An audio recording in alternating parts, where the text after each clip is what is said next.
संज्ञा किसी वस्तु, स्थान, प्राणी या भाव आदि के नाम को क्या कहते हैं बेटा? संज्ञा।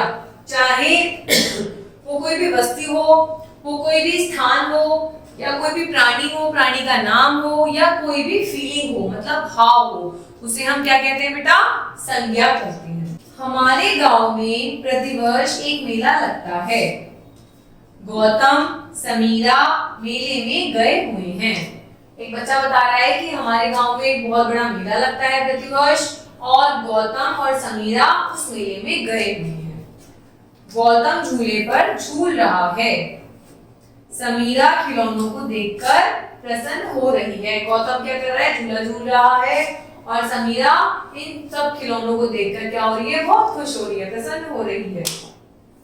तो देखते हैं स्थान कहाँ है? गांव में क्या लग रहा है? मेला। तो स्थान हो गया। व्यक्ति कौन कौन होंगे? गौतम और समीरा। वस्तु क्या हो गई बेटा? झूला, खिलौने। और भाव क्या हो गया? वो खुश हो रहे हैं ना, तो प्रसन्न। तो ये सभी शब्द क्या कहलाएंगे बेटा? संज्ञा। स्थान, प्राणी, वस्तु और भाव के नाम को हम क्या कहते हैं? संज्ञा कहते हैं।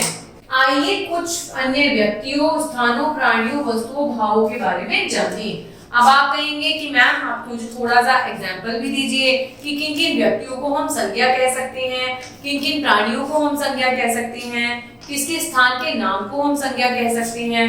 तो कुछ उदाहरण इस प्रकार हैं, जैसे मदर टेरेसा, सचिन तेंदुलकर, महात्मा गांधी, जवाहरलाल नेहरू, सानिया मिर्जा, कमल, दीपक। कोई भी नाम, कोई भी व्यक्ति क्या कहलाता है बेटा? संज्ञा कहलाता है। स्थानों के नाम, कोई भी स्थान हो सकता है, बाजार, बैंक, विद्यालय, अस्पताल या फिर कुतुब मीनार। कोई भी स्थान, किसी भी जगह का नाम संज्ञा कहलाता है। प्राणियों के नाम में देखिए, कोई भी जानवर, बिल्ली, गाय, हाथी, खरगोश, कुत्ता या कोई भी जीव, उसको भी हम संज्ञा का नाम देते हैं। वस्तुओं के नाम जैसे मेज, थाली, पलंग, मोबाइल, पेन, घड़ी, टी शर्ट, किसी भी वस्तु के नाम को हम संज्ञा का नाम देते हैं। ये हो गए वस्तुओं के नाम। भाव के नाम को, जैसे उसमें एक बच्ची मेले में जाकर खिलौनों को देखकर क्या हो रही थी? प्रसन्न हो रही थी, मतलब कोई फीलिंग आ गई, खुश हो रही थी।